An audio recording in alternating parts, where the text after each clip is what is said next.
오늘은 할례와 율법과 믿음의 차이에 대해서 우리가 좀 알아봤으면 좋겠습니다. 로마서 2장 17절에서 29절 내용인데요. 성경에서 제일 중요한 게 무엇입니까? 하나님의 말씀입니다.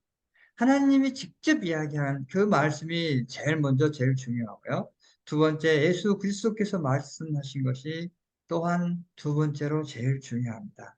세 번째는 선지자를 통해서 하나님이 말씀하라고 한 모든 성경 내용들을 우선적으로 우리가 살펴봐야 됩니다. 지난주에는 천국에 대해서 우리가 알아보았고요. 우리가 born again, 즉 새롭게 다시 태어나지 않으면 천국에 절대 갈 수 없다라고 예수님이 니고데모에게 이야기했던 내용. 너무 잘 아는 내용들이었죠. 우리가 살펴봤던 내용은 거듭나면 천국 가는 건 압니다. 그런데 어떻게 거듭나야 하느냐에 대해서 우리가 살펴보았습니다. 또한 이번 주부터는 로마서를 우리가 한번 쭉 살펴볼 건데요. 우리가 성경을 너무 입술로만 읽다 보니 무슨 내용인지도 잘 이해하지 못하고 때로는 로마서가 어렵다라고만 생각을 합니다. 하지만 깊이 말씀 한마디 한마디를 우리가 한번 살펴보면 그 말씀은 어렵지 않고 너무 명확하고 너무 쉽게 이해된다라고 바라봐지는 것입니다. 음, 과연 오늘 율법과 할례와 믿음에 대해서 알아보는데요. 믿음이 무엇입니까? 우리 한번 생각해 봐야 돼요. 성경에서 믿음은 어디서부터 시작된 단어입니까? 믿음에 조상하면 우리는 아브라함을 기억하게 될 것입니다. 아브라함은 하나님의 말씀에 순종하여 믿음의 조상으로 인정받았습니다. 아브라함은 하나님의 뜻을 따라 목숨을 걸고 안전한 성에서 광야로 나왔다는 것입니다. 아브라함은 믿음으로 100세에 이삭을 낳았습니다. 사람이 아이를 낳을 수 없는 나이에 낳았던 것이죠. 오늘 화면에 보이는 창세기 21장 1절에서 5절까지 읽어보면요. 여호와께서 말씀하신 대로 사라를 돌보셨고 여호와께서 말씀하신 대로 사라에게 행하셨으므로 사라가 임신하고 하나님이 말씀하신 시기가 되어 노년에 아브라함에게 아들을 낳아 아브라함이 그에게 태어난 아들 곧 사라가 자기에게 낳은 아들을 이름하여 이삭이라 하였고 그 아들 이삭이 낳은 지 8일 만에 그가 하나님이 명령하신 대로 할례를 행하였더라. 아브라함이 그의 아들 이삭이 그에게 태어날 때 100세라. 예. 하나님이 아브라함에게 행하신 일을 창세기 21장에서 적어 놨었습니다. 아브라함은 믿음으로 순종하여 8일 만에 이삭에게 할례를 행했다는 것입니다. 할례는 육체에 행하는 것입니다. 하나님은 육체적 증거로 할례를 한 사람에게 하나님의 자녀가 되는 권세를 주었다는 것입니다. 그 시대는 수술을 하는 자체가 잘못하면 죽음을 의미할 수도 있었습니다. 특히 남자의 성기에 지나가는 많은 혈관을 피해서 수술을 하는 것은 목숨을 건 수술이었습니다. 죽음을 무릅쓰고 할례를 태어난 지 8일 만에 행하였다는 것입니다. 믿음으로 행하였다. 아브라함은 믿음으로 이삭을 또한 제물로 드렸으나 하나님이 새로운 제물을 준비해 주셨습니다. 백세에 난 귀한 자녀를 제물로 드리는 가슴 아픈 결정을 해야 했습니다. 하나님이 다시 살리든지 죽든지 천국의 영생을 누릴 것이라고 강한 믿음이 있어야 그럴 수 있었습니다. 하나님께 제물로 드리는 제사는 그 이후로 모세 때 율법으로 정해진 것입니다. 아브라함으로부터 내려오는 율법이 모세 때 정법으로 정해진 것이죠. 아브라함은 할례와 율법과 믿음 이 세 가지를 다 가지고 있었습니다. 할례와 율법과 믿음의 차이는 하나의 방법의 차이이고 같은 의미로서는 하나님께 순종하는 것이었습니다. 할례는 자신의 육체의 함으로 하나님께 순종하는 것이었고, 또한 율법은 형식을 지킴으로 하나님께 순종하는 것이었습니다. 믿음은 마음에서부터 시작되는 순종의 행위인 것입니다. 아브라함은 할례와 율법과 믿음을 다 행동으로 옮겼지만, 이후로 아브라함의 자녀들이 할례에만 치중하고 진리를 따르지 않자 하나님은 모세를 통해서 율법을 주었습니다. 이후로 율법에만 치중하며 하나님의 뜻을 저버리자 하나님은 독생자 아들 예수 그리스도를 이 땅에 보내시고, 그를 통해서 십자가의 증거로 믿음의 순종을 알려주었다는 것입니다. 하지만 지금 우리 세대에는 믿음의 의미를 변질시키고 있다는 것입니다. 우리는 입술로 믿는다고 하면서 믿음의 본질을 수행하지 않으므로 구원에서 멀어지고 있는 것입니다. 믿음은 아브라함처럼 자신의 소중한 것을 하나님께 모두 드리는 것입니다. 믿음도 할례와 율법처럼 선을 행하며 하나님의 진리를 따르는 것입니다. 로마서는 이스라엘 백성이 로마에 남아서 하나님을 믿는다고 하면서 할례를 내세워 율법의 행위를 하는 로마에 사는 이스라엘 백성의 경고의 메시지를 보내는 편지입니다. 하나님의 말씀을 선지자인 바울을 통해서 로마로 보내는 것입니다. 이게 로마서인 것입니다. 먼저 로마서는 로마에 있는 이스라엘 백성에 보낸 편지입니다. 1장 7절과 15절에서 보면은 분명히 명시되어 있습니다. 로마에서 하나님의 사랑하심을 받고 성도로 부르심을 받은 모든 자에게 하나님 우리 아버지와 주 예수 그리스도로부터 은혜와 평강이 있기를 원하노라 하고 편지의 첫 인사를 합니다. 그러므로 나는 할 수 있는 대로 로마에 있는 너희에게 복음 전하기를 원하노라 라고 이야기합니다. 즉 바울은 사랑, 즉 믿음을 그들에게, 예수 그리스도의 복음을 그들에게 전한다라고 이야기하고 있는 것입니다. 로마에서 하나님을 믿는 사람들에게 전하는 이 편지는 로마에 사는 이스라엘 리더에게 전하는 편지였던 것입니다. 그들에게 하나님의 참 복음을 전하는 내용이 바로 로마서라는 것입니다.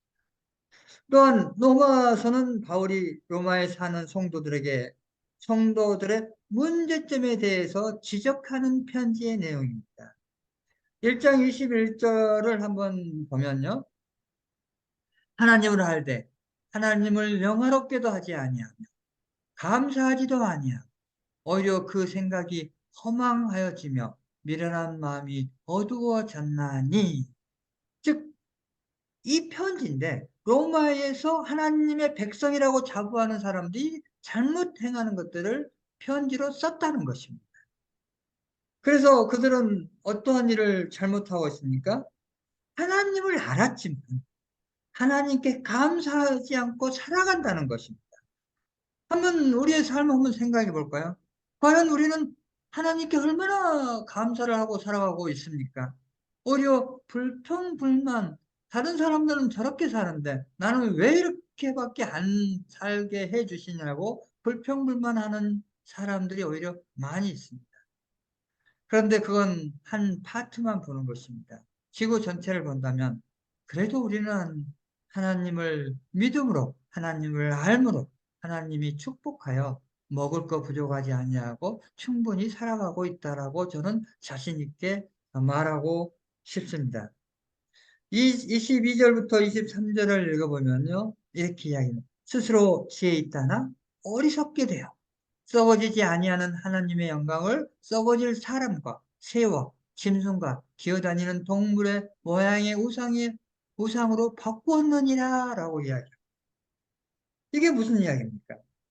세상의 지혜만 추구하며 높은 지혜야 명예만을 추구하고 살아가는 어리석은 사람이 되어 있다라고 이야기하는 거죠. 하나님의 성령의 역사를 무시하고 세상의 물질과 편한 것만을 추구하며 살아가는 사람은 의미하는 것입니다. 금과 은과 좋은 집과 비싼 자동차와 아름다움을 추구하며 세상을 쫓아가는 우상 숭배에 빠져 있다라고 이야기하고 있는 것입니다. 24절은 이렇게 이야기합니다. 그러므로 하나님께서 그들의 마음의 정욕대로 더러움에 내버려 두사 그들의 몸을 서로 역되게 하였으니 라고 이야기합니다. 25절, 26절 그 뒤들은 이런 내용들입니다. 하나님께서 죄악을 내버려 두니 남이 서로 좋아하고 여가 서로 좋아하는 창조의 질서를 파괴하는 일들이 벌어지고 있다는 것입니다. 그 시대에도 그랬다는 것입니다. 우리 현 시대에는 어떻습니까? 현 시대에도 이런 일이 이루어지고 있다는 것입니다. 결국 이 이야기는 무엇을 이야기하는가? 이미 우리가 하나님 보시기에 이미 죄악에 빠져 있다는 것입니다. 그래서 하나님이 우리를 내버려 두사 이러한 일들이 세상 각각에 나타나고 있다라고 우리는 살펴보아야 합니다. 우리는 회개하고 되돌아가야 합니다. 참으로 믿음이 무엇인지, 하나님 안에 서 있는 게 무엇인지, 하나님을 두려워하고 하나님을 영광스럽게 하는 일들을 하고 있는지 살펴봐야 할 것입니다. 28절, 29절을 한번 보겠습니다. 또한 그들이 마음에 하나님 두기를 싫어하며 하나님께서 그들을 그 상실한 마음대로 내버려 두사 마땅하지 못한 일을 하게 하셨으니 곧 모든 불의, 추악, 탐욕, 악의가 가득한 자요 시기, 살인, 분쟁, 사기, 악독이 가득한 자요 수군수군하는 자요 라고 이야기를 합니다. 예, 하나님은 우리가 죄에 빠지면 여러 차례 이야기를 합니다. 다른 사람을 통해서 이야기하기도 하고요. 어떠한 삶을 통해 지나가는 그러한 어려운 고난을 통해서도 이야기를 합니다. 그런데 그래도 듣지 않으면 하나님은 더 이상 관여하지 않습니다. 더 이상 관여하면 우리가 바로 죽었기 때문입니다. 우리 영 자체가 소멸되기 때문입니다. 그럼 우리는 어떠한 현상이 나타난다고요? 예, 불의, 추악, 탐욕, 악의, 살인, 시기, 분쟁, 이 전부 입에 담을 수 없을 정도로 자기 이기주의적인 행동을 한다는 것입니다. 모든 삶의 중심이 자기고 또 모든 유익이 자기 중심에 있다는 것입니다. 우리는 이걸 버려야 합니다. 나뿐만 아니라 내 옆에 있는 사람, 내 이웃, 그리고 정말 힘들게 사는 사람들을 보살피는 마음, 이게 하나님을 믿는 믿음이라는 것입니다. 32절을 한번 볼까요? 그들이 이 같은 일을 행하는 자는 사형에 해당한다고 하나 하나님께서 정하심을 알고도 자기들만 행할 뿐 아니라 또한 그런 일을 행하는 자들을 옳다 하느니라 라고 이야기하고 있습니다. 이런 사람들은 자신만 행하는 것이 아니라 다른 사람에게까지도 그렇게 하라라고 정용한다는 것입니다. 그리고 그게 옳다라고 말하고 있다는 것입니다. 로마의 이스라엘 엘리트들은 이러한 죄들을 저지르면서도 전혀 회개하지 않고 죄책감에 빠져 있지 않았습니다. 그게 자기들은 자기 이스라엘 백성들을 지키는 일이라고 생각했다는 것이죠. 자신들이 범하고 있는 죄를 전혀 깨닫지 못하고 있었습니다. 그들은 아브라함의 자손이라는 할례만을 나타내며 내세우며 하나님의 자녀라고 많은 사람에게 외쳤습니다. 그들은 매번 번제와 속건제와 5대 제사를 드리며 자신들은 하나님이 구원하신다고 이방인들에게 이야기하고 또한 이방인들의 손가락질 당하면서도 굳굳이 서 있었습니다. 현대의 많은 사람들이 일상생활에서 죄를 짓고 회개하지 아니하면서 일요일에 예배만 드리면 구원될 거라고 생각하고 있습니다. 나는 예수를 믿는다고 입술로 말하고 있기 때문에 실제 삶하고는 전혀 동떨어진 삶을 살아가고 있으면서 그들은 구원에 이르렀다고 이야기합니다.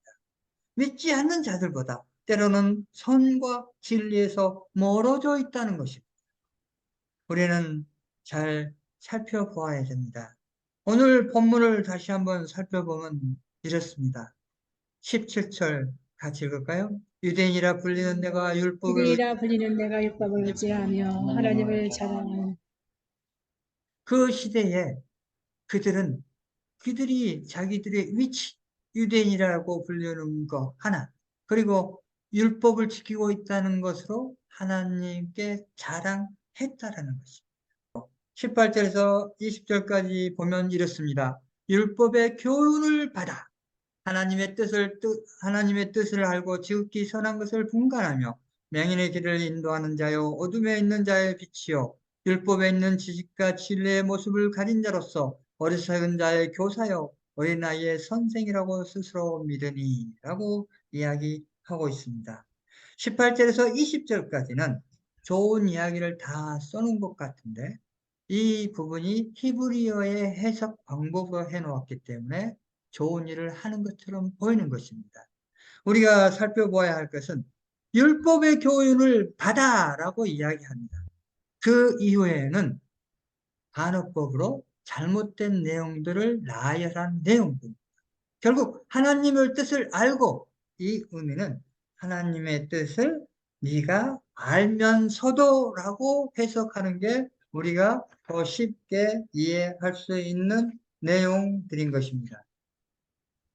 또한 지극히 선한 것을 분간하며 지극히 분간한 것을 네가 분간할 줄 알면서도 맹인의 길을 인도한 자요 맹인의 길을 인도하면 어찌 되겠습니까? 어둠에서 어둠의 자가 빛을 비치는 것이요 즉 잘못된 어둠이 어둠을 가르치면 결국은 도둑이 도둑질을 가르치는 것하고 같은 의미를 가지고 있다는 그러한 내용들입니다. 율법에 있는 지식과 진리의 모범을 가진 자로서 어리석은 자요, 교사요, 어린 선생의 선생이라고 스스로 믿으니라고 이야기합니다. 우리는 이 로마인들에게 하는 이야기가 우리 자신들에게 하는 이야기인 것을 다시 한번 살펴보아야 할 것입니다. 본문 25절에서 27절 살펴보겠습니다. 같이 읽어요. 내가 율법을 행하면 할례가 유익하나 만일 율법을 범하면 이 할례는 무할례가 되느니라. 그런즉 무할례자가 율법의 규례를 지키면 그 무할례를 율법같이 여길 것이 아니냐.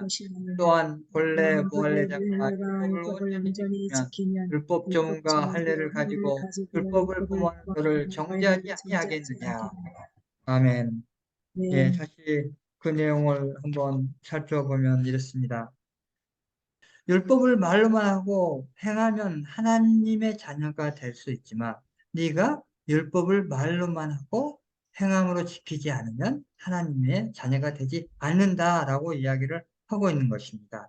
할례는 몸의 징표이고 율법은 보이는 거칠애입니다. 믿음의 사람이 입술로 믿는다 하고 하나님의 진리를 따르면 참 믿음의 자녀가 되는 것입니다. 하지만 손을 따르지 않고 입술로 말한 믿음은 아무 의미가 없다는 것입니다. 태어날 때부터 모태 신앙이었다고 해도 하나님의 진리를 행하면 온전히 살아갈 수 있지만 만약에 하나님의 진리를 행하지 않으면 무할례자와 같다는 것입니다. 모태 신앙이 아닌 사람이 진리를 행하면 참 모태 신앙이 될 수 있다라는 의미를 가지고 있는 것이죠. 쉽게 말하면 우리가 믿음이 얼마나 오래됐느냐를 보는 게 아니라 정말 그 하루하루 순간순간 하나님의 진리로 살아가고 있느냐. 물론 우리가 실수하고 잘못할 수 있습니다. 그래서 하나님은 우리에게 회개의 조건을 주셨다는 것입니다.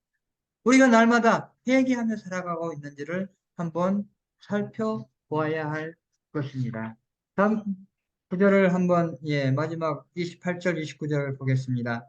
같이 읽어요. 무릇 표면적 유대인이 아니요 적 육신의 가 아니라 오직 오직 이면적 이면적 유대인이여 마음에 마음에 정에 있고 율법 진영에 도문에 있지 있고 아니한 보내지 것이요 않을 것이라. 그 칭찬이 그 칭찬이 하나님에게서 아니요 사람에게서가 아니요 다만 다만 하나님께서니라. 하나님께서니라.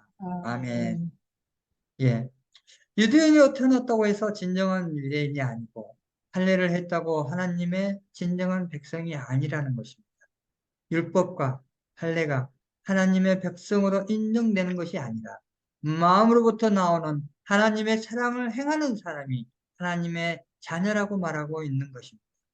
우리의 영과 육이 하나님의 말씀대로 순종하는 것이 믿음이라고 이야기하고 있습니다. 마지막으로 우리가 마지막에 심판을 받습니다. 로마서 2장 9절하고 로마서 2장 10절을 한번 같이 읽으면 좋겠습니다. 악을 행하는 각 사람의 행하는 각 사람의 영과 영에는 있으리니 혼란과 먼저는 공로가 유대인이게요 있으니 그리고 저는 헬라니게요. 유대인이게요 그리고 선을 헬라인이게요 행하는 각 악을 사람에게는 행하며 천국의 심판되고 상이 있으리니 먼저는 하나님의 심판을 유대인이게요 믿음을 그리고 없다고 해도 심판하십니다. 선을 예. 행하는 우리에게 마지막에 우리가 행한 대로 하나님은 심판하신다라고 이야기합니다. 악을 행한 할례이든 모태이든 하나님이 심판하실 것이고요. 선을 행하면 누구를 우선순위에 두던 상을 주신다라고 이야기하고 있는 것입니다. 우리에게 믿음은 참 중요합니다. 그러므로 사람이 의롭다 하심을 얻은 것은 율법의 행위에 있지 않고 믿음으로 되는 줄 우리가 인정하노라. 아브라함이나 그 후손에게 세상의 상속자가 되리라고 하신 언약은 율법으로 말미암은 것이 아니요 오직 믿음의 의로 말미암은 것이니라 라고 이야기합니다. 율법의 행위로는 더 이상 구원이 없습니다. 할례의 증표로는 더 이상 구원이 없습니다. 믿음이 실천이 없다면 더 이상 구원이 없다라고 이야기하고 있습니다. 오직 믿음의 실천만이 구원에 있음을 우리가 알아야 합니다. 믿음은 하나님의 말씀에 순종하여 실천에 살아가는 삶인 것입니다. 믿음은 몸과 마음이 하나 되어 주님의 말씀을 이루는 것입니다. 율법과 할례에서 벗어나 참 믿음의 백성이 되기를 소원합니다. 결론입니다. 할례와 율법과 믿음은 하나입니다. 할례는 몸에, 율법은 형식에, 믿음은 우리의 마음에 행해지는 것입니다. 세 가지지 오직 이제 믿음만이 우리를 구원에 이르게 하는 길이라는 것입니다. 거짓된 삶을 버리고 희생과 사랑과 헌신의 믿음의 삶을 살아가기를 원합니다. 하나님만을 아멘. 섬기는 백성이 되기를 축원합니다. 기도하겠습니다. 아멘. 하나님 감사합니다. 할례와 율법과 믿음에 대해서 알아봤습니다. 아버지, 우리는 이제까지 그냥 입술로만 믿는다고 하면 되는 줄 알았습니다. 아버지, 로마서를 통해서 우리의 믿음이 잘못된 것을 이해했습니다. 이제 믿음을 실천하며 살아가는 우리의 삶 될 수 있도록 주님 은혜 베풀어 주시옵소서. 아버지, 우리 힘으로 되지 않는 것 주님 마시오니 주님 우리에게 성령을 부어 주시옵소서. 아버지, 성령의 능력으로 날마다 회개해 나아가며 아버지, 우리가 보살피지 못했던 이웃 사람들을 되돌아보는 길을 허락하여 주시옵소서. 아버지, 나 혼자만 잘 싸고 좋은 옷 입고 아버지 배부르는 게 아니라 이제는 이웃과 함께 그러한 일들을 도모하는 삶 될 수 있도록 은혜 베풀어 주시옵소서. 아버지, 우리가 교회에 모여서 아버지 많은 다른 사람들의 입방아를 찢는 게 아니라 이제 그들을 찾아보며 그들의 어려움을 보살펴보며 같이 나누며 누리는 그러한 교회 되게 도와 주시옵소서. 아버지, 형식적인 아버지 그러한 식사가 아니라 아버지 식사를 통해서 많은 사람들이 서로를 아버지 이해하고 서로를 용서하며 서로를 사랑하며 나아가는 귀한 교제 되게 도와 주시옵소서. 아버지, 주님의 아멘. 말씀을 들을 때마다 주님 우리에게 은혜 베풀어 주시고 지혜 허락해 주시고 능력 허락하여 주시어 아버지 예수 그리스도만을 증거하며 살아가는 우리의 삶 되게 도와 주시옵소서. 오늘 또 아멘. 모든 걸 이루시는 주님을 찬양합니다. 사랑이 많으신 예수 그리스도 이름으로 기도했습니다. 아멘. 감사합니다. 아멘. 감사합니다.